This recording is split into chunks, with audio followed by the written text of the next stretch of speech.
क्या आपने उस लड़की को देखा है जो बर्फ से जमी सीढ़ियों से उतरती है, बर्फ के मैदान पर चलने लगती है? उसके बूट से आती आवाज सुनी है? उन पदचापों और पदचिन्हों पर चलते हुए क्या आपने बनोज्योत्स्ना का वह पत्र नहीं पढ़ा जो अपने चेहरे पर लिए वह घूमती रही, कभी लिख नहीं सकी? वैसे भी इस दौर में लिखे गए तमाम पत्रों पर बर्फ की परतें जम गई हैं। जूतों के इन निशान को देख कौन कह सकता है उमर खालिद लौट गया है सुप्रीम कोर्ट से अपनी याचिका लेकर।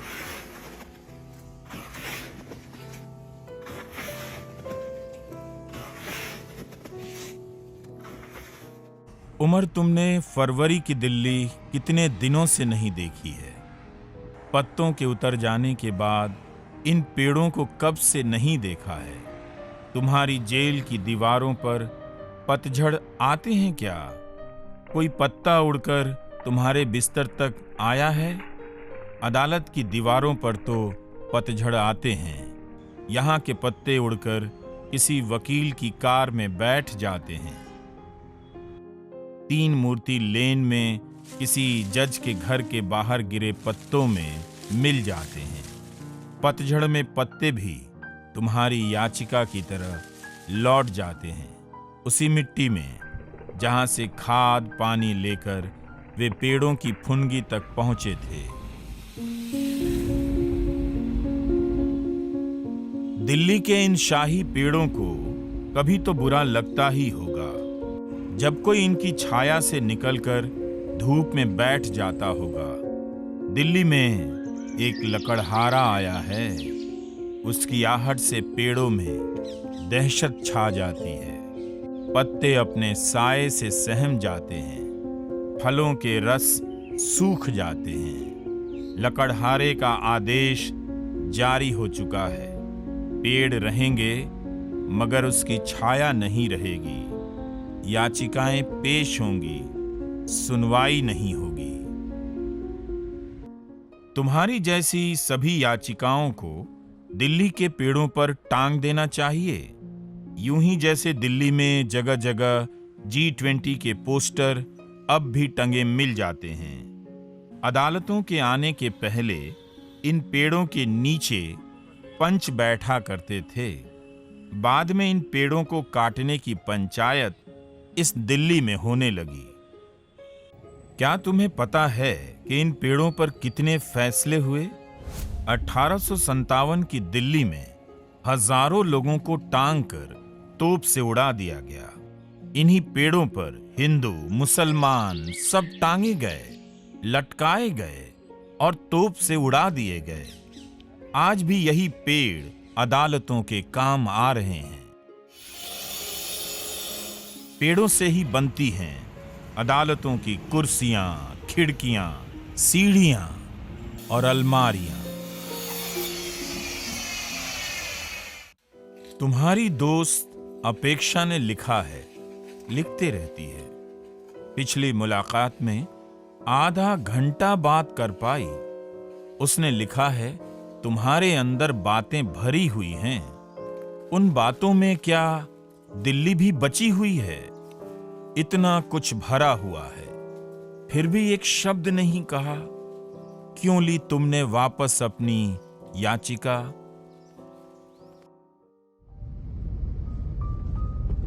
मैं तुम्हारे बारे में जब भी सोचता हूं, दिल्ली में कहीं भी पेड़ दिख जाते हैं। बीकानेर हाउस में मैंने ऐसा ही एक पेड़ देखा। गुलाम मोहम्मद शेख की एक बड़ी सी पेंटिंग देखने गया था। कितनी चहल पहल थी, मगर सबके चेहरे पर उदासी की रेखाएं तैर रही थीं। शायद इसलिए मैं तुम्हें यहां ढूंढने लगा।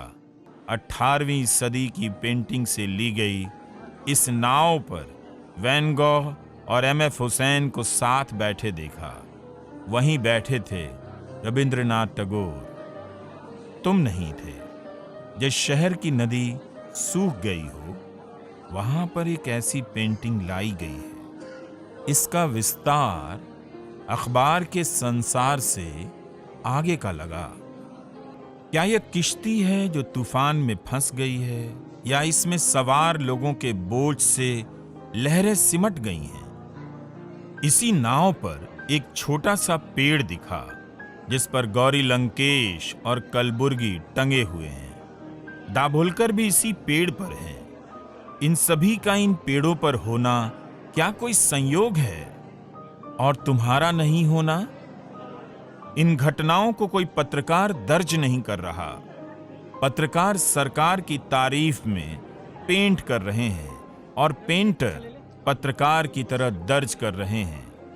उन लोगों को जिन्हें गोलियों से उड़ा दिया गया, जिन्हें जमानत नहीं मिली, इंसाफ नहीं मिला, दिल्ली के लोग पेड़ पर टांग दिए जाने के डर से आज तक सहमे हुए हैं। एक कॉमन मैन का विश्वास न्यायिक जगत से बना है। हमें उस विश्वास को बरकरार रखने में अपना योगदान देना चाहिए, क्योंकि अगर लोकतंत्र में जनता का विश्वास डगमगाया तो फिर उसको सड़कों पर उतरने में देर नहीं लगेगी।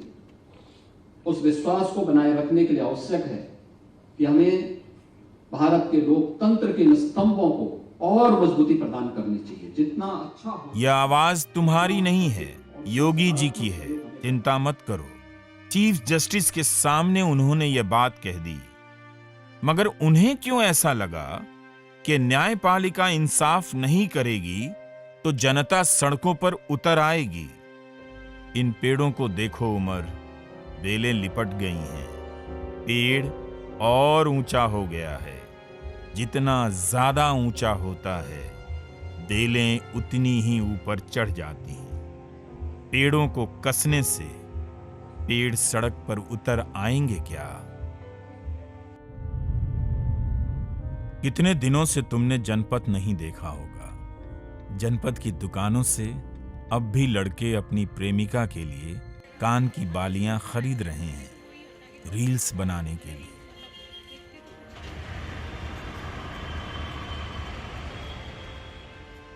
दिल्ली भर के प्रेमी भागकर सीपी ही जाते हैं। सीपी उनका तिहाड़ है। कुछ तो अब भी बस स्टॉप पर इंतजार कर रहे हैं। बस का इंतजार जमानत की सुनवाई के इंतजार से भी लंबा होता है। पहले से पता होता है कि बस कहीं रास्ते में खराब हो गई होगी, जिस पर नीम की पत्ती टांग कर ड्राइवर लंच के लिए चला गया होगा।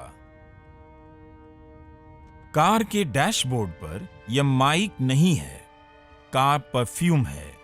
माइक का इस्तेमाल उमर अब कहां होता है? जब किसी को कुछ कहना ही नहीं, तब फिर इसका क्या काम? कोई भी माइक हाथ में लेकर तुम्हारी याचिका पढ़ने की इस शहर में हिम्मत नहीं करेगा। बस तुम्हारे बारे में कुछ रिटायर्ड जज आज भी बोलते रहते हैं। One of the cases that has been mentioned is that of Umar Khalid asking for bail, not listed for a long time, I think more than 2 years or so. 13 adjournments. Ultimately, the lawyer said we want to withdraw the case. Why? Because as Justice Kurian Joseph mentioned, they knew what the result is going to be. And they knew what the result is going to be because it was apparently listed before a particular bench. And they knew what the fate of that case is going to be. इस आजाद space में jail की तरह जीते जीते दिल्ली वालों को भूलने की आदत हो गई है। उमर खालिद, लोग तुम्हें भूल चुके हैं। इस शहर की रोजमर्रा की डायरी से तुम माइनस हो गए हो। हजारों याचिकाओं में से तुम्हारी याचिका के माइनस हो जाने के बाद भी अदालतों में सुनवाइयां बंद नहीं हुई हैं। जनपद और सीपी के पीछे के गलियारों में लोगों ने जाना बंद नहीं किया है, जहां उनकी नजर सस्ते सामान खोज रही है। इन्हें तो याद भी नहीं कि इनके बीच से एक उमर गायब है, एक उमर माइनस है।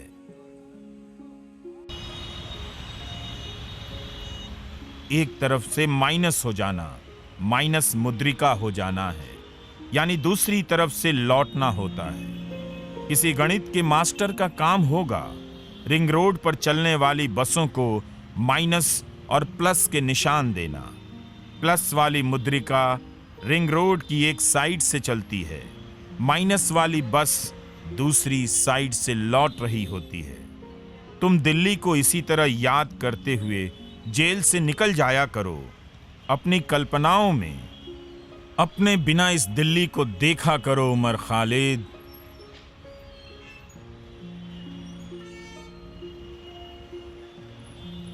डॉक्टर एडिथ बोन इसी तरह तो घूमा करती थी।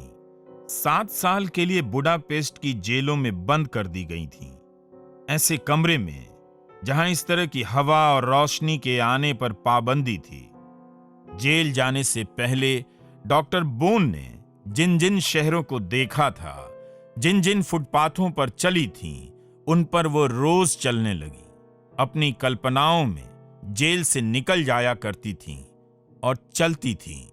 बहुत हिसाब से चलती थीं, धीमे धीमे।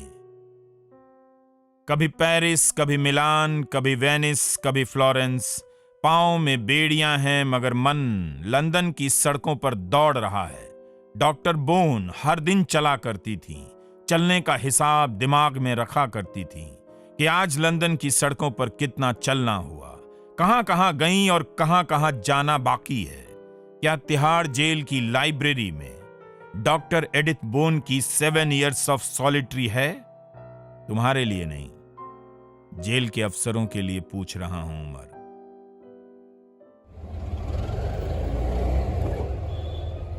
तुम भी डॉक्टर एडिथ बोन की तरह कभी जेएनयू चले जाया करो। इन दिनों वहां बोगनवेलिया की बहार है।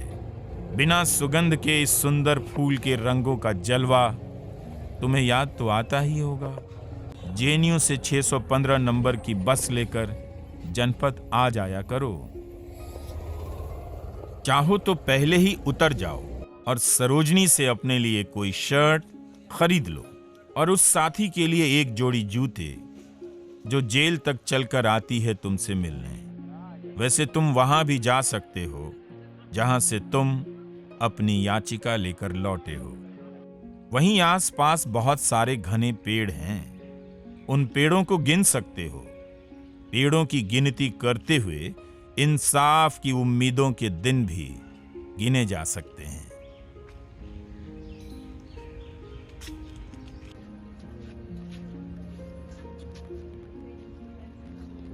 (1956) में जब बुडापेस्ट की खतरनाक जेल से एडिथ बोन बाहर आने वाली थी, दर्जनों कैमरों और उनके लेंस बैरल की तरह निशाना साध कर इंतजार कर रहे थे।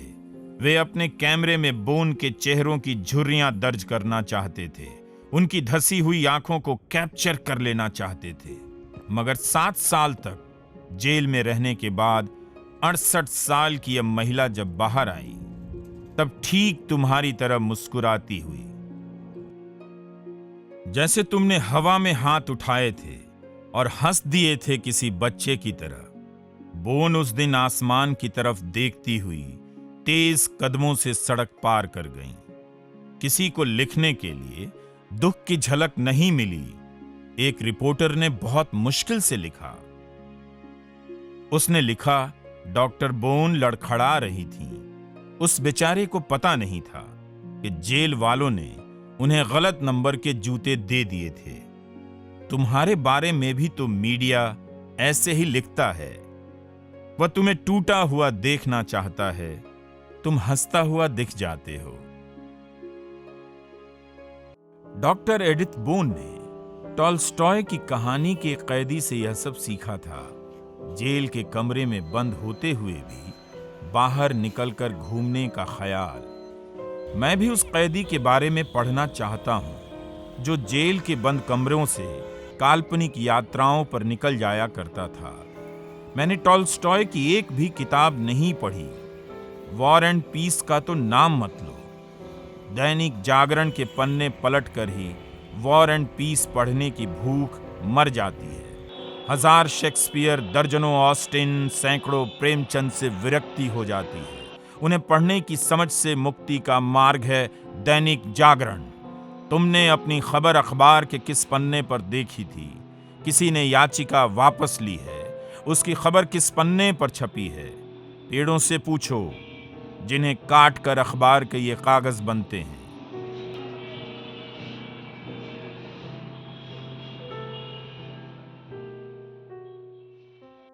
उन अखबारों में गजा की खबरें अब नहीं छपती हैं।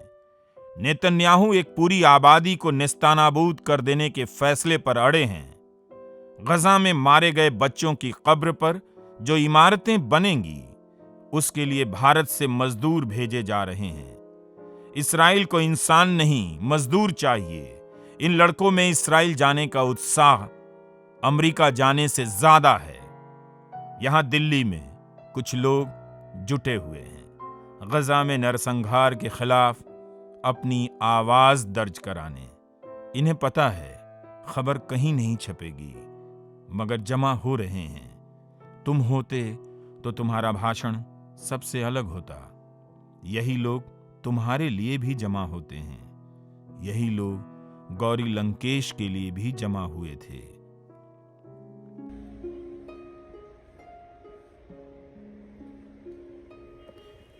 उमर खालिद, दिल्ली के पेड़ों पर केवल प्रेत नहीं होते हैं, प्रेतात्माएं नहीं होती हैं, अंतरात्माएं भी होती हैं। उन अंतरात्माओं में तुम बहुत याद किए जाते हो।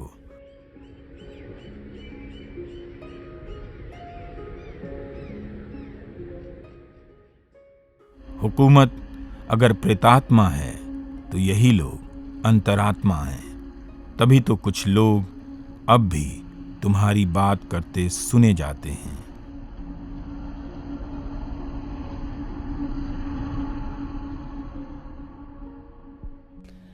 The greatest blow to democracy is that the fourth pillar has failed the country. Forget about the first three pillars. Fourth pillar is the media. They have failed to defend democracy. They have failed to defend the constitution. They have failed to defend the truth.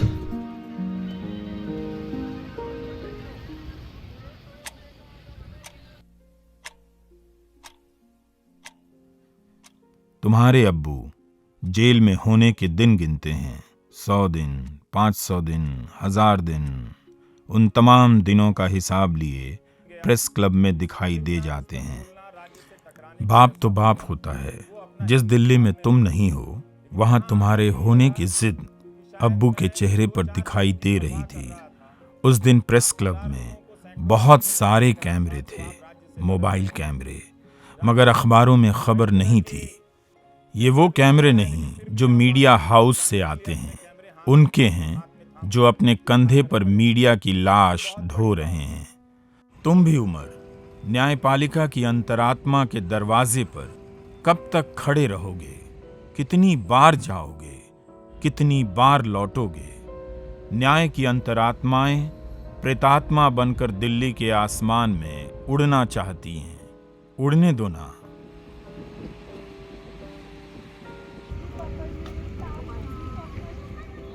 तुम्हें पता है इन दिनों दिल्ली में Netherlands से tulip के फूल मंगाए गए हैं। 3 लाख ट्यूलिप। रेडियो पर जॉकी कुछ इसी तरह के घोड़े हाँक रहा था। नीदरलैंड से ट्यूलिप आए हैं, नीदरलैंड से ट्यूलिप आए हैं। 80 लाख से अधिक रुपए खर्च हुए हैं दिल्ली में ट्यूलिप लाने के लिए। प्रदीप कृष्ण ने लिखा है, ऐसे तो दिल्ली में ये लोग पोलर बेयर भी पाल कर दिखा देंगे। तब तुम एक दिन के लिए जमानत मांग लेना, कहना कि दिल्ली में पोलर बेयर आया है, मुझे सफेद भालू देखनी है। बादशाह चाहे तो क्या कुछ नहीं कर सकता। वो एक दिन इसी तरह चांद उतार लाएगा।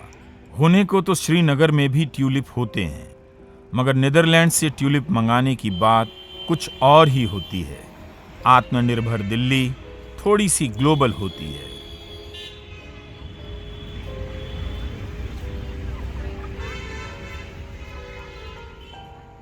दिल्ली में ट्यूलिप को देखते देखते मुझे जरहुल की याद आ गई। तुमने जरहुल के फूलों के बारे में सुना है? मैंने नहीं सुना था। आदिवासी कवि जसिंता केरकेट्टा जो जंगलों में रहती है, दिल्ली में नहीं रहती, जंगलों को लिखती है, दिल्ली पर नहीं लिखती। जसिंता ने जरहुल पर कविता लिखी है। जरहुल की यह तस्वीर जसिंता ने तुम्हारे लिए भेजी है। दरअसल जसिंता को भी जरहुल का पता नहीं था। सिब्रियुस एक्का ने उसे जरहुल के बारे में बताया। गुमला जिले के सड़की पहाड़ पर जरहुल के फूल खिलते हैं। जसिंता की कविता की किताब आई है, प्रेम में पेड़ होगा। जंगल से गुजरते हुए उसने ओक की पत्तियों को चूमा जैसे अपनी माँ की हथेलियों को चूमा। कहा, यह पेड़ मेरी माँ का हाथ पकड़कर बड़ा हुआ है, इसके पास आज भी स्पर्श है। जंगल का हाथ पकड़कर मेरे पुरखे भी बड़े हुए। वे नहीं हैं पर यह आज भी वहीं खड़ा है। इसने मेरे पुरखों की स्मृतियों और स्पर्शों को बचा कर रखा है। उन्हें महसूस करने के लिए मैं इन्हें छूता हूँ, चूमता हूँ, इनसे प्यार करता हूँ।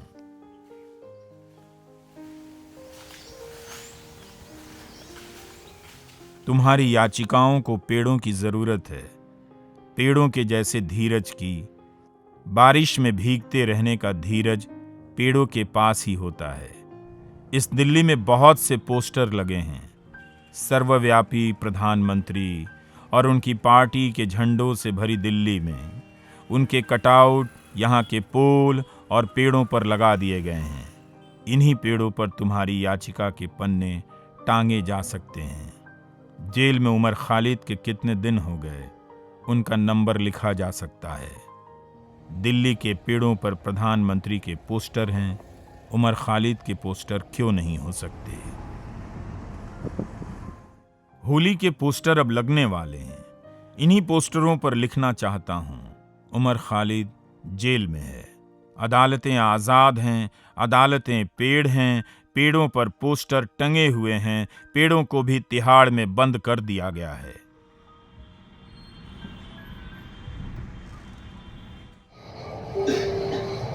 Passengers can book mobile QR tickets through DMRC Delhi Sarthi 2.2 on Delhi. यह ओखला है जामिया। मेट्रो की खिड़की से लगता है सारा मोहल्ला पेड़ों के नीचे डूब गया है। तुम्हें जेल की दीवारों से यह सब याद आता है क्या? क्या शाहीन बाग की याद आती होगी? तब वहां कितने लोग आया करते थे, उन लोगों की याद आती है। सब अपनी अपनी यात्रा पर निकल चुके हैं, बहुत मिस करते होगे IIC में डेमोक्रेसी पर बोलना। ऑटो में तुम उस दिन किसके साथ बहुत दूर तक निकल गए? इतनी सारी यादों के लिए जेल में कोई अलमारी होती है? लेटकर सपने देखने के लिए कोई बिस्तर होता होगा? क्या तुमने ख्वाब में कभी अदालत देखी है? कोर्ट रूम के भी नंबर होते हैं, जैसे बैरकों के नंबर होते हैं। शर्जिल इमाम मिलता है क्या? क्या कभी गुलफिशा से मुलाकात हुई? नताशा और देवांगना के पत्र तो आते ही होंगे।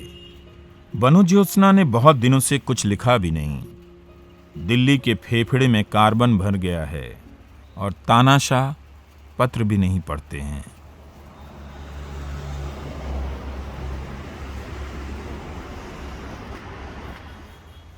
दिल्ली बिना मर्ज की मरीज लगती है। इस बीमार शहर में हर दिन लाखों पन्नों पर फैसले टाइप होते हैं। सिर्फ तुम्हारी बारी का इंतजार है। वेटिंग फॉर गोडो की तरह तुम्हारा इंतजार अंतहीन है।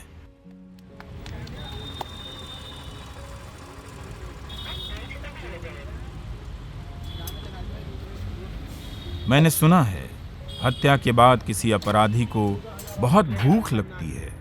वो जमकर खाता है, फिल्में देखता है और किसी दूसरे शहर में भागकर उस शहर को देखने लग जाता है।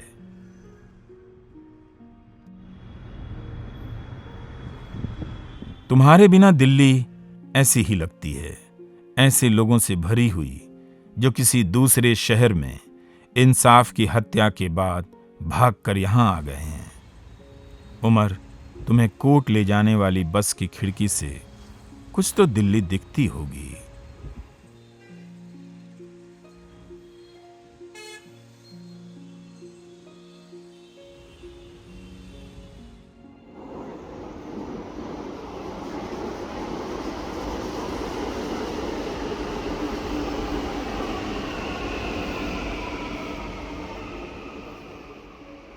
यह आखिरी मेट्रो है। क्या तुमने कभी किसी आखिरी मेट्रो में सवारी की है?